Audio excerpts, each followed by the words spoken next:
എഴുത്തുകളിലേക്ക് നമ്മുടെ ശ്രദ്ധയെ തിരിക്കാം.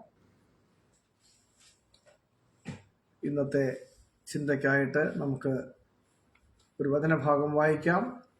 അപ്പോസ്തലനായ പൗലോസ് തിമോത്തിയോസിന് എഴുതിയ 1-ാം ലേഖനം, അതിൻ്റെ 4-ാം അധ്യായം 16-ാം വാക്യം. 1 Timothy chapter 4 verse 16. നിന്നെ തന്നെയും ഉപദേശത്തെയും സൂക്ഷിച്ചുകൊള്ളുക, ഇതിൽ ഉറച്ചു നിൽക്കാം. അങ്ങനെ ചെയ്താൽ നീ നിന്നെയും നിന്റെ പ്രസംഗം കേൾക്കുന്നവരെയും രക്ഷിക്കും. മതി. അപ്പോസ്തലനായ പൗലോസ് തിമോത്തിയോസിന് എഴുതിയ ലേഖനത്തിൽ നിന്നാണ് നമ്മൾ വായിച്ചത്. പൗലോസ് തിമോത്തിയോസിനോട് പറയുന്ന കാര്യം സൂക്ഷിച്ചു കൊള്ളേണ്ട 2 കാര്യങ്ങളാണ്. ഒന്ന്, നിന്നെ തന്നെ നീ സൂക്ഷിക്കണം. 2, ഉപദേശത്തെ സൂക്ഷിക്കണം. ഇതിൽ നീ ഉറച്ചു നിന്നാൽ എന്ത് സംഭവിക്കും? നിന്നെയും നിന്റെ പ്രസംഗം കേൾക്കുന്നവരെയും രക്ഷിക്കും. അപ്പോൾ ഒന്ന്, സ്വയം സൂക്ഷിക്കണം. 2, ഉപദേശത്തെ സൂക്ഷിക്കണം. നമുക്കൊക്കെയും അറിയാവുന്ന കാര്യമാണ്, ക്രിസ്തീയ ഉപദേശം, ക്രിസ്തീയ വിശ്വാസം എന്ന നിലയിൽ ധാരാളം ഉപദേശങ്ങൾ ഇന്ന് പ്രചരിച്ചുകൊണ്ടിരിക്കുകയാണ്. അതുകൊണ്ടായിരിക്കാം നമ്മൾ പള്ളിയിലൊക്കെ കേട്ടിട്ടുള്ളതാണ്, പലതരം ഉപദേശങ്ങളഹോ പാരിൽ മുളച്ചു പറക്കുന്നു, ദൈവത്തിനുപദേശം അവസാനിപ്പിപ്പോണ്ടന്യൻ എന്നൊക്കെ നമ്മൾ പള്ളിയിൽ പാടുന്നത് കേട്ടിട്ടുണ്ട്. അപ്പൊ പലതരം ഉപദേശങ്ങൾ ഭൂമിയിൽ ഇങ്ങനെ മുളച്ചു പരക്കുമ്പോൾ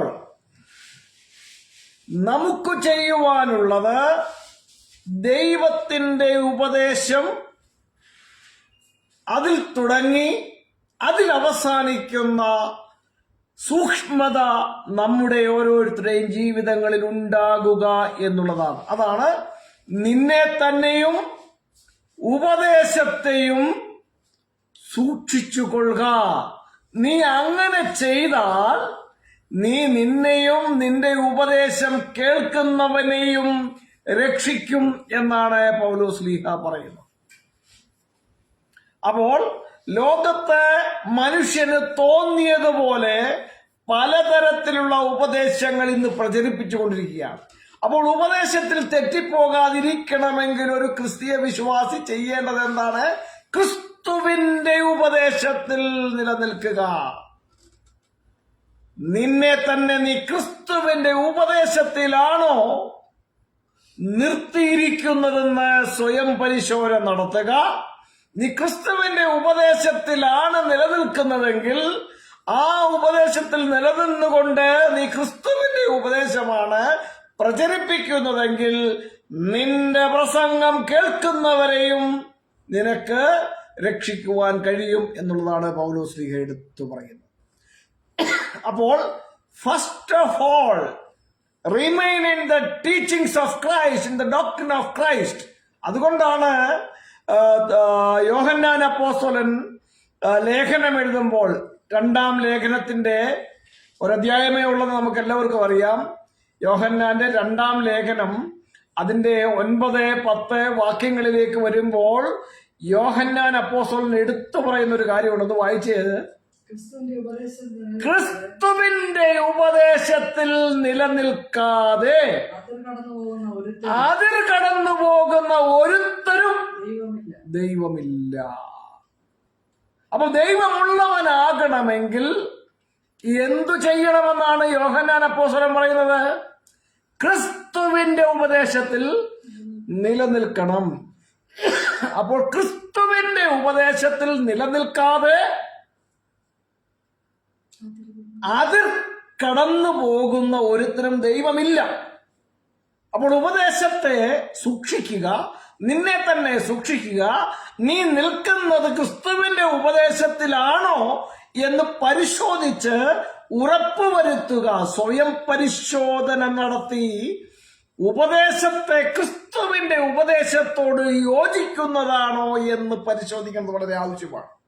നമ്മുടെ കർത്താവായ യേശു ക്രിസ്തു തന്റെ അധ്യാപന കാലങ്ങളിൽ പറഞ്ഞ കാര്യം യോഹന്നാന്റെ സുവിശേഷം 5-ാം അധ്യായത്തിന്റെ 24-ാം വാക്യത്തിൽ നമ്മൾ വായിക്കുന്നത്, ആമേൻ ആമേൻ ഞാൻ നിങ്ങളോട് പറയുന്നു, truly truly I say unto you, സത്യം സത്യമായി ഉറപ്പായും ഉറപ്പായും ഞാൻ നിങ്ങളോട് പറയുന്നു. എന്താണ് പറയുന്നത്?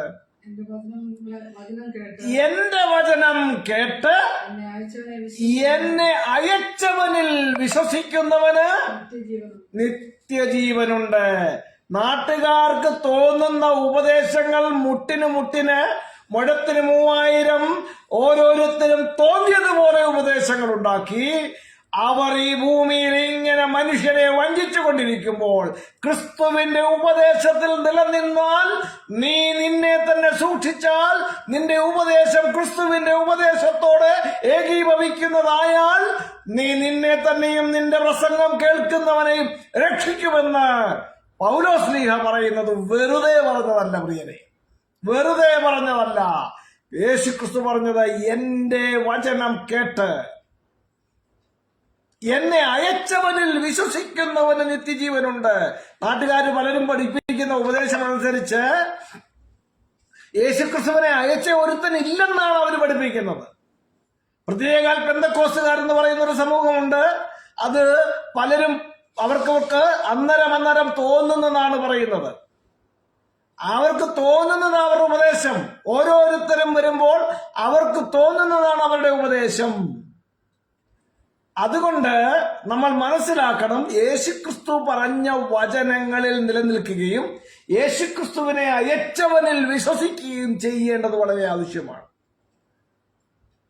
അപ്പൊ യേശുക്രിസ്തുവിനെ അയച്ച ഒരുവൻ, അങ്ങനെ ഒരാൾ ഇല്ല എന്നാണ് ഒരു നല്ല ശതമാനം പെന്തക്കോസുകാരൻ പറയുന്നത്. ചില പെന്തക്കോസുകാർ പറയുന്നത് നിങ്ങൾ കേട്ടിട്ടില്ലേ, യേശു മാത്രം ദൈവം, യേശുക്രിസ്തു അല്ലാതെ മറ്റൊരു ദൈവവും ഇല്ല. അപ്പൊ പിതാവെന്ന് പറയുന്ന യേശുക്രിസ്തു മുന്നോട്ട് വെച്ച ഒരേ ഒരു സത്യദൈവമായവനെ അങ്ങനെ ഒരു ദൈവമേ ഇല്ല എന്ന് നിഷേധിക്കുന്ന ദുരുപദേശങ്ങൾ പ്രചരിപ്പിച്ചുകൊണ്ടിരിക്കുന്നവരാണ്. യേശുക്രിസ്തു മാത്രം ദൈവം, യേശുക്രിസ്തു അല്ലാതെ മറ്റൊരു ദൈവമില്ല. ഇങ്ങനെ യാതൊരു അറപ്പും കൂടാതെ, യാതൊരു ലജ്ജയും കൂടാതെ പുൽപ്പറ്റിൽ നിന്നുകൊണ്ട് മൈക്കിലൂടെ വിളിച്ചു പോകുന്ന വീഡിയോകൾ നമ്മുടെ കയ്യിൽ നമ്മൾ കണ്ടിരിക്കുന്നതാണ്. അവർ പിതാവിനെ നിഷേധിക്കുന്നവരാണ്. യേശുക്രിസ്തു പറഞ്ഞ എന്താണ്? യേശുക്രിസ്തുവിനെ അയച്ചവനാണ് ഒരേ ഒരു സത്യദൈവമാണ്, ഓൺലി ട്രൂ ഗോഡ്. രണ്ടാമതോ മൂന്നാമതോ ഒരു ദൈവത്തിന്, ഒരു സത്യദൈവത്തിന് യാതൊരു സാധ്യതയും വിടാതെ, ഒരു പഴുതും കൊടുക്കാതെ, സകല പഴുതും അടച്ചുകൊണ്ട് നമ്മുടെ കർത്താവായ യേശുക്രിസ്തു പറഞ്ഞു, യേശുക്രിസ്തുവിനെ അയച്ചവനാണ് ഓൺലി ട്രൂ ഗോഡ്, ഒരേ ഒരു സത്യദൈവം, ഏക സത്യദൈവം. ഈ കഴിഞ്ഞ ദിവസങ്ങളിൽ നമ്മൾ നോക്കിയതാണ്. ഞാൻ നമ്മുടെ ഗ്രൂപ്പിൽ ഇവിടെ പറഞ്ഞതെന്ന് എനിക്കറിയത്തില്ല. ഞാൻ ഒരു പോസ്റ്റ് ഇട്ടിരുന്നു. നിക്യ വിശ്വാസ പ്രമാണത്തിന്റെ 1-ാം പാരഗ്രാഫിനോട് നമുക്ക് പൂർണ്ണ യോജിപ്പാണ്. ഒരു കാര്യവും അതിനകത്ത് കുറയ്ക്കേണ്ടതില്ല. സർവശക്തിയുള്ള പിതാവായി ആകാശത്തിന്റെയും ഭൂമിയുടെയും കാണപ്പെടുന്നവയും കാണപ്പെടാത്തവയുമായ സകലത്തിന്റെയും സൃഷ്ടാവായ സത്യ ഏക ദൈവത്തിൽ ഞങ്ങൾ വിശ്വസിക്കുന്നു എന്ന് നിക്യ വിശ്വാസ പ്രമാണത്തിന്റെ 1-ാം പാരഗ്രാഫിൽ പറഞ്ഞു വെച്ചിട്ട് അതിന് ഘടകവിരുദ്ധമായി 2-ാമത്തെ പാരഗ്രാഫിലേക്ക് വരുമ്പോൾ അവിടെ സത്യദൈവത്തിൽ നിന്നുള്ള സത്യദൈവം എന്ന് പറഞ്ഞു 2-ാമതൊരു സത്യദൈവത്തെ കൂടെ ഇവർ സൃഷ്ടിച്ചുണ്ടാക്കിയത് ഞാൻ ചൂണ്ടിക്കാണിച്ചതാണ്. അപ്പോൾ യേശുക്രിസ്തു പറഞ്ഞതനുസരിച്ച് യേശുക്രിസ്തുവിനെ അയച്ച പിതാവാണ് ഒരേ ഒരു സത്യദൈവം. അപ്പോൾ 2-മതൊരാൾക്ക് സാധ്യതയുണ്ടോ? യാതൊരു സാധ്യതയുമില്ല. ഓൺലി ട്രൂ ഗോഡ് എന്നാണ് പറഞ്ഞത്. അങ്ങനെ ഇരിക്കെ പിന്നെ 2-മതൊരു സത്യദൈവത്തെ കൂടെ, യേശുക്രിസ്തു എന്ന ഒരു 2-മതൊരു സത്യദൈവത്തെ കൂടെ പടച്ചുണ്ടാക്കുന്നവർ ചെയ്തതെന്താണ്? ഇവർ തന്നെയാണ് പാടുന്നത്. പലതരം ഉപദേശങ്ങളഹോ പാലിൽ മുളച്ചു പരക്കുന്നു, ദൈവത്തിനുപദേശം തൊട്ടവസാനിപ്പിപ്പോൻ ധന്യെന്നൊക്കെ ഇത് പാടുകയും ചെയ്യും. ഇവര് തന്നെ ഈ പറഞ്ഞ കർത്താവായ യേശുക്രിസ്തുവിന്റെ ഉപദേശങ്ങൾക്ക്, യേശുക്രിസ്തു പഠിപ്പിച്ചതിന് വിപരീതമായ ഉപദേശങ്ങളെ പ്രചരിപ്പിക്കുകയും ചെയ്തുകൊണ്ടിരിക്കുന്നതാണ് നമ്മൾ കണ്ടുകൊണ്ടിരിക്കുന്നത്. അപ്പോൾ ഇങ്ങനെ അന്യവും വിവിധവുമായ ഉപദേശങ്ങൾ പ്രചരിപ്പിച്ചുകൊണ്ടിരിക്കുന്ന ഈ കാലഘട്ടത്തിൽ നാം വളരെ സൂക്ഷ്മതയോടെ നമ്മെ തന്നെയും നമ്മുടെ ഉപദേശത്തെയും സൂക്ഷിക്കേണ്ടത് ആവശ്യമാണ്. നമ്മൾ സ്വന്തമായി ഉപദേശം ഉണ്ടാക്കാനല്ല, എന്താണോ വിശുദ്ധ തിരുവെഴുത്തുകൾ മുന്നോട്ട് വെക്കുന്നത് അത് മാത്രം പറയുക. അതിലില്ലാത്ത, അതിലുള്ളതിന് വിപരീതമായ ഏതൊരു ഉപദേശവുമായി ഏതൊരുത്തരും വന്നാലും നോ അക്കോമഡേഷൻ. അവരെ ഉൾക്കൊള്ളുവാൻ, അവരെ സ്വീകരിപ്പാൻ യാതൊരു സാധ്യതയും നമ്മുടെ മുമ്പിലില്ല. നാം അങ്ങനെ ചെയ്താൽ എന്തോ സംഭവിക്കും? അവരെ നമ്മൾ കൈക്കൊണ്ട് കഴിഞ്ഞാൽ നമ്മൾ നമ്മുടെ രക്ഷ നഷ്ടപ്പെടുത്തും. നിത്യജീവന്റെ പ്രത്യാശയിൽ നിന്ന് നമ്മൾ അകന്നു പോകുന്നവരായി മാറും, നാം അന്യരായി മാറും. നമ്മുടെ കർത്താവായ യേശുക്രിസ്തു പറഞ്ഞ നിത്യജീവന്റെ പ്രത്യാശയിൽ നിന്ന് നമ്മൾ അന്യരായി മാറും. നിന്നെ തന്നെയും നിന്റെ ഉപദേശത്തെയും സൂക്ഷിച്ചു കൊള്ളുക. നീ അങ്ങനെ ചെയ്താൽ നിന്നെ തന്നെയും നിന്റെ പ്രസംഗം കേൾക്കുന്നവനെയും നീ രക്ഷിക്കും. പൗലോസ്ലീഹ ഈ പറഞ്ഞ ലേഖനത്തിലൂടെ തിമോത്തിയോസിന് വളരെ കൃത്യമായ ഗൈഡ് ലൈൻസ് ആണ് കൊടുക്കുന്നത്. 1 തിമോത്തിയോസ് 4-ാം അധ്യായത്തിന്റെ 7-ാം വാക്യത്തിൽ വളരെ സൂക്ഷ്മതയോടെ പരിശോധിക്കേണ്ട ഒരു കാര്യം പൗലോസ്ലീഹ ചൂണ്ടിക്കാണിക്കും. 4, 5, 6 അധ്യായങ്ങൾ നമ്മൾ വളരെ ശ്രദ്ധയോടെ വായിക്കണം. തിമോത്തിയോസിന് എഴുതിയ 1-ാം ലേഖനം, അതിന്റെ 4-ാം അധ്യായം, 5-ാം അധ്യായം, 6-ാം അധ്യായം നമ്മൾ വളരെ സൂക്ഷ്മതയോടെ വായിക്കണം. അവിടെ സകല ദുരുപദേശകന്മാരെയും ഒഴിഞ്ഞിരിക്കുവാനാണ് കൃത്യമായി പഠിപ്പിക്കുന്നത്. എന്താ വായിക്കുന്നത്? 7-ാം വാക്യത്തില് ഭക്തിവിരുദ്ധമായ കിഴവിക്കഥകളെ ഒഴിച്ചു കളയണം. അതിൽ നിന്ന് നിങ്ങൾ ഒഴിഞ്ഞിരിക്കണമെന്ന്. ഭക്തിവിരുദ്ധമായ കിഴവിക്കഥകളെ നിങ്ങൾ ഒഴിഞ്ഞിരിക്കണം.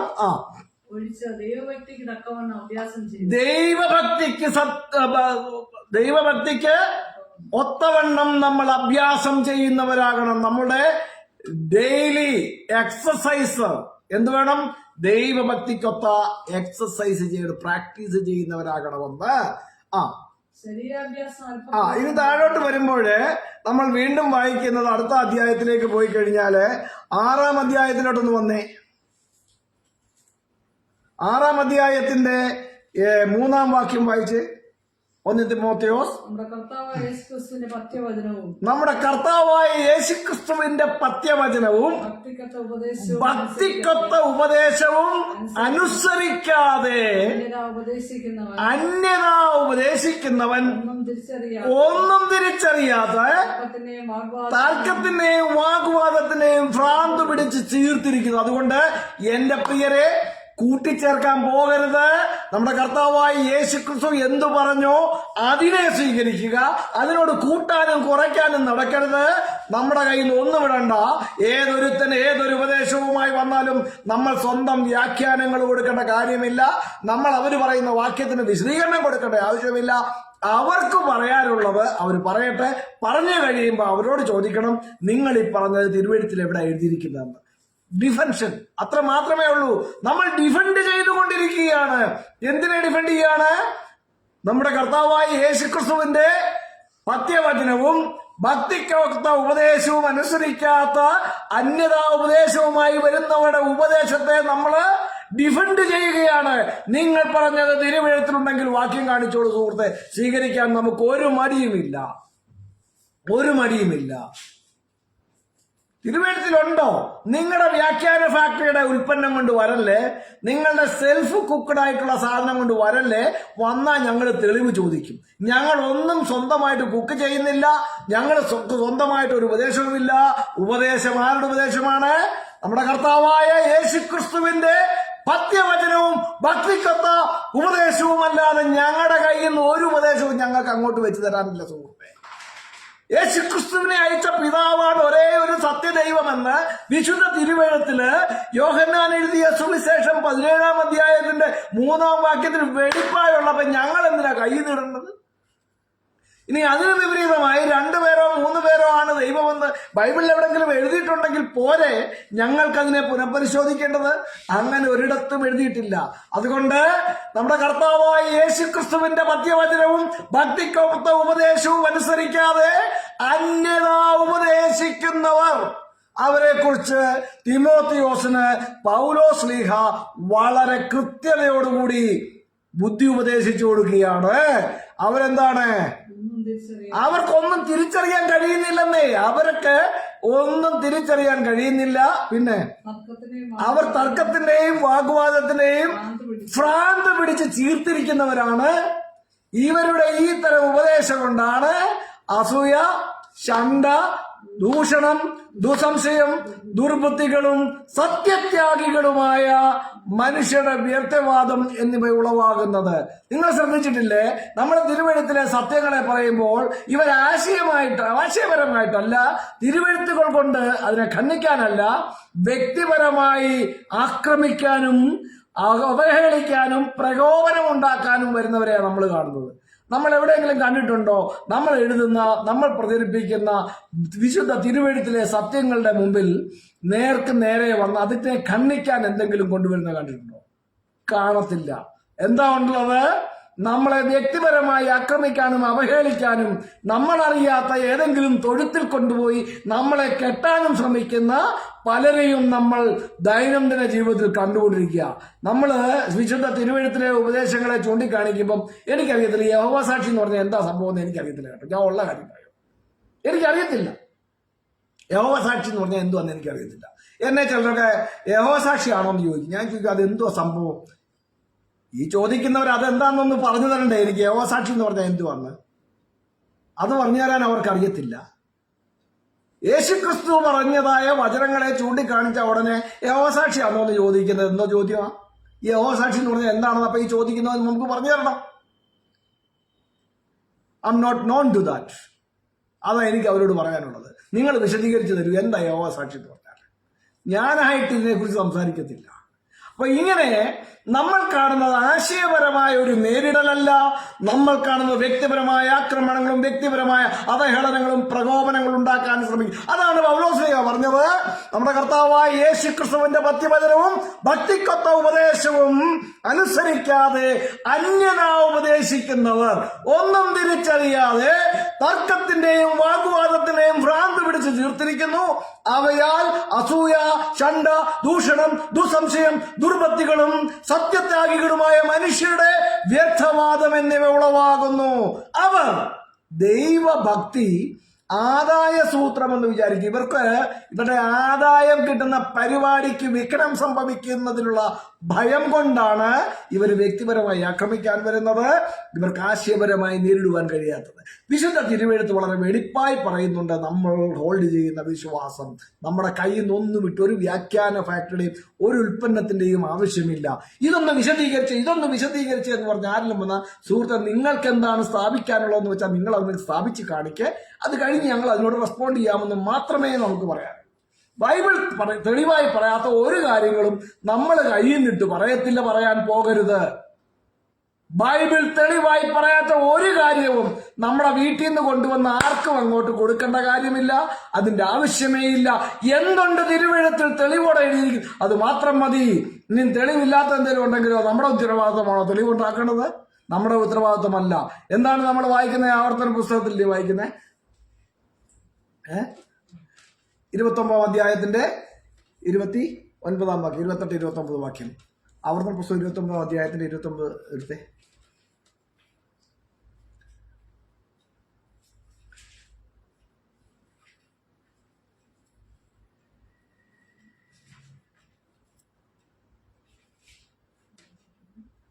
ആവർത്തനം 29-29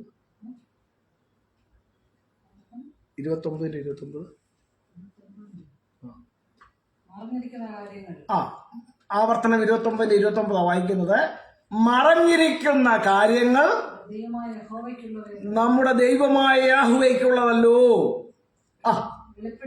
വെളിപ്പെട്ടിരിക്കുന്നതോ നാം ഈ ന്യായപ്രമാണത്തിന് സകല വചനങ്ങളും നാം ഈ ന്യായപ്രമാണത്തിന്റെ സകല വചനങ്ങളും അനുസരിച്ച് നടക്കേണ്ടതിന് എന്നേക്കും നമുക്കും നമ്മുടെ മക്കൾക്കും ഉള്ളവയാകുന്നു. എന്താണ്? ഒന്നുകൂടെ വായിച്ചോ, ഒന്ന് ശ്രദ്ധിച്ചു വായിക്കണം. മറഞ്ഞിരിക്കുന്ന കാര്യങ്ങൾ നമുക്കുള്ളതല്ലെന്ന് പിന്നെ ആർക്കുള്ളതാണ്? ദൈവമായ യാഹ്വേക്കുള്ളതാണ്. അടുത്തത് വെളിപ്പെട്ടിരിക്കുന്ന കാര്യങ്ങളെ കുറിച്ച് നമുക്ക് സംസാരിക്കാം. എന്താണ് വെളിപ്പെട്ടിരിക്കുന്നത്? അത് ഈ വെളിപ്പെട്ടിരിക്കുന്ന കാര്യങ്ങൾ ഈ ന്യായപ്രമാണത്തിന്റെ സകല വചനങ്ങളും അനുസരിച്ച് നമ്മൾ അനുസരിച്ച് നടക്കുകയും എന്നേക്കും അത് നമുക്കും നമ്മുടെ മക്കൾക്കും നമ്മുടെ തലമുറകൾക്കും ഉള്ളവയാണ്. വെളിപ്പെട്ടിരിക്കുന്ന കാര്യങ്ങളെ കുറിച്ച് ബോധന ചെയ്താൽ മതിയെന്ന് മനസ്സിലായോ? ദൈവത്തിന്റെ പൈതലെ, നീ വെളിപ്പെട്ടിരിക്കുന്ന കാര്യങ്ങൾ കൃത്യമായ തെളിവോടെ തിരുവഴുത്തിലുള്ള കാര്യങ്ങളെ കുറിച്ച് നീ ബോധന ചെയ്താൽ മതിയെന്ന്.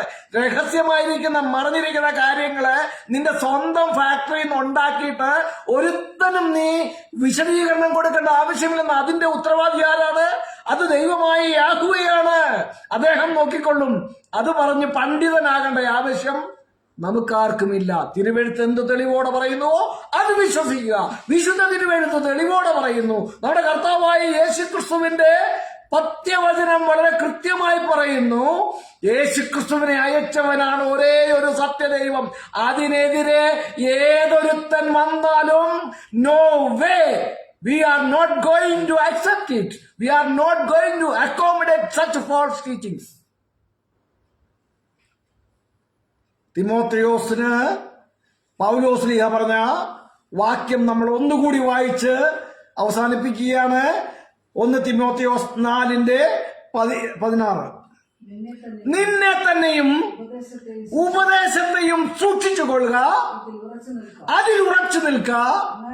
നീ അങ്ങനെ ചെയ്താൽ നീ നിന്നെയും നിന്റെ പ്രസംഗം കേൾക്കുന്നവനെയും രക്ഷിക്കും.